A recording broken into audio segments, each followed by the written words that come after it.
balik keindahan alam Gumi Sasak, Lombok, tersimpan ribuan kisah heroik yang sayangnya tak semua tercatat dalam buku-buku sejarah utama, terutama di Korleko, sebuah daerah yang sejak dulu hingga kini dikenal sebagai pusat kelapa. Wilayah ini merupakan salah satu penghasil kelapa terbesar di Pulau Lombok, di mana tanaman kelapa menjadi sumber pendapatan utama bagi masyarakatnya. Namun, di balik hamparan kebun kelapa itu, ada kisah kepahlawanan yang tidak kalah bernilai. Kita sering mendengar tentang pahlawan besar, tapi bagaimana dengan mereka yang berjuang di balik layar? Pahlawan yang tak hanya mengandalkan kekuatan fisik, tapi juga keberanian hati untuk memilih jalan yang benar. Hari ini, kita akan menyelami kisah salah satu dari mereka, Raden Kardiu, pemimpin perlawanan dari Korleko.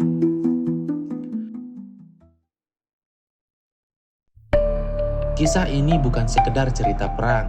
Ini adalah narasi tentang intrik politik, pengkhianatan, dan sebuah pilihan yang menguji integritas seorang pemimpin sejati.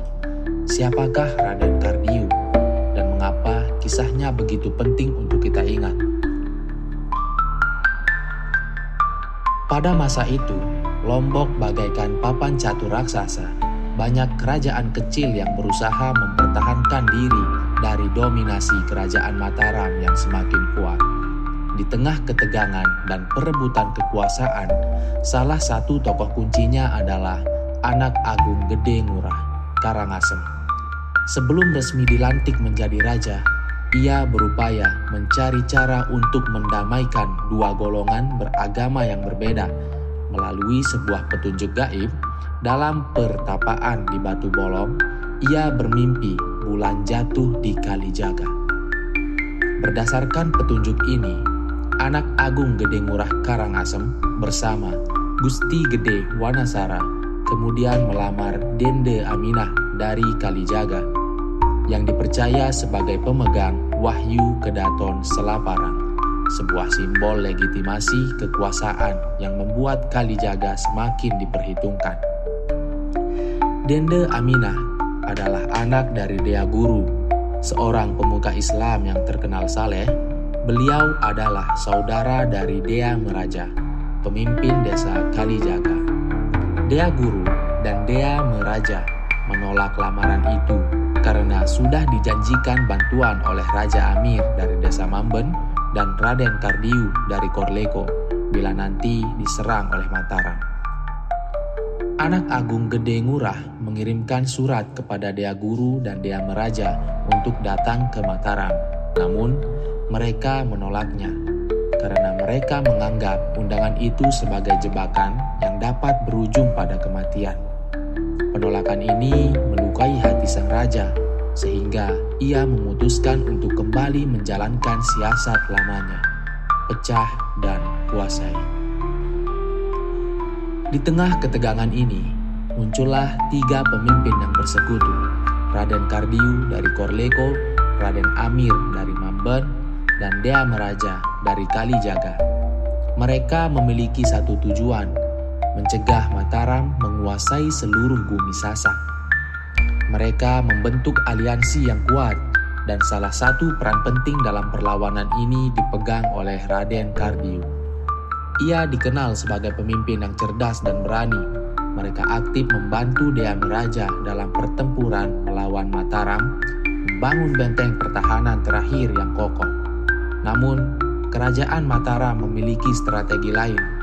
Mereka tidak hanya mengandalkan kekuatan militer, tetapi juga menjalankan siasat licik yang dikenal dengan politik, pecah dan kuasai. Melalui undangan, fitnah, dan intrik, Mataram berusaha memecah belah persatuan para pemimpin Sasak agar lebih mudah ditaklukkan.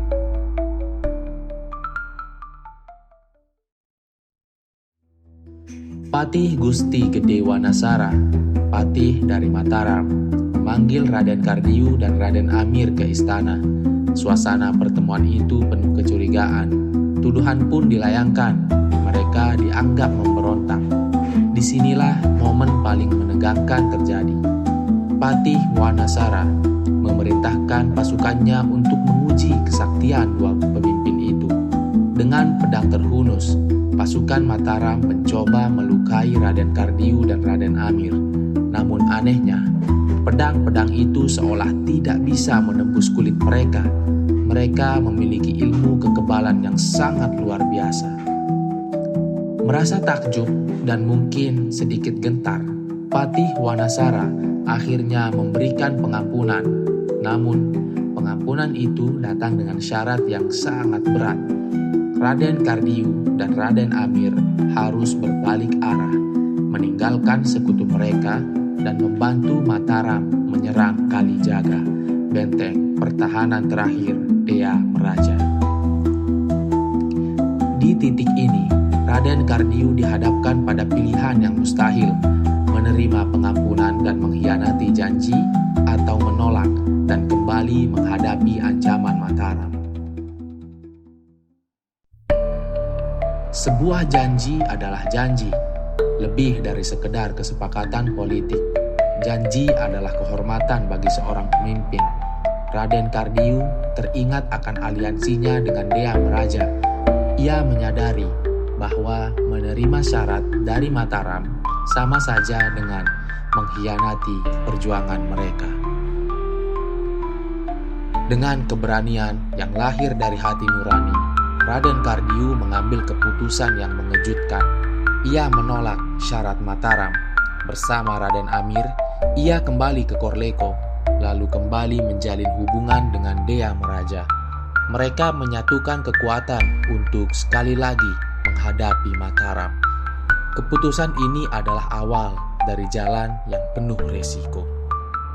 Namun, langkah ini hanyalah permulaan. Raja Mataram tengah menyusun siasat yang jauh lebih besar. Apa yang akan terjadi setelahnya?